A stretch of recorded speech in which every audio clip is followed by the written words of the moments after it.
Nejda është njohur fillimisht nga publiku si pjesëmarrëse në formatin e Big Brother, por duket se pjesëmarrja në këtë format ka qenë një bingo për Nejdën.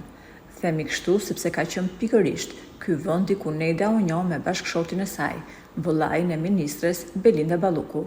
Nejda është vajzë e përgatitur, por të qenë të nusën në një familje me emër, i hapi shumë dyrë në botën e televizionit e më gjerë. Opinionista e Big Brother nuk e ka problem të thotë atë që mendon, edhe kur e di që deklaratat e saj do të shkaktojnë debate. Ajo ka dërguar një mesazh të drejtë për nënat e reja, që nëse nuk e rrisin vetë fëmijët e tyre, më mirë mos t'i bëjnë, sepse prindrit e tyre nuk kanë asnjë lloj detyrimi që t'i arrisin. Por ndoshta, Nejda nuk e kishte menduar se edhe mamaja e saj do t'i dilte kundër. Në një intervistë televizive, mamaja e Nejdës, e cila aktualisht është në pension, u shpreh se mbesën e saj e ka mbajtur që të vogël, sepse e bia është artiste dhe punon me orë të gjata. Duke qenë se mbesa, kur shkonte në çerdhe, së mure shpesh, së bashku me bashkëshortin, ne u kujdesëm për të dhe e kemi mbajtur për një kohë të gjatë.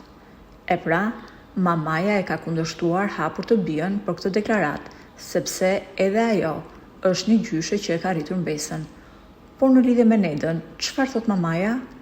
Ajo ka deklaruar se Nejda i ka mbajtur vetë fëmijët, madje edhe kur ishte opinioniste në Big Brother VIP dhe kthehej vonë në shtëpi, ajo fëmijët ja linte bashkëshortit nën kujdes.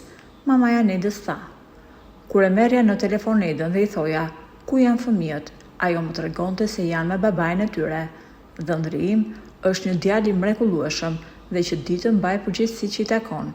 Ai di jo vetëm të jetë një bashkëshort i mirë, por di të jetë edhe një baba i përkushtuar për fëmijët."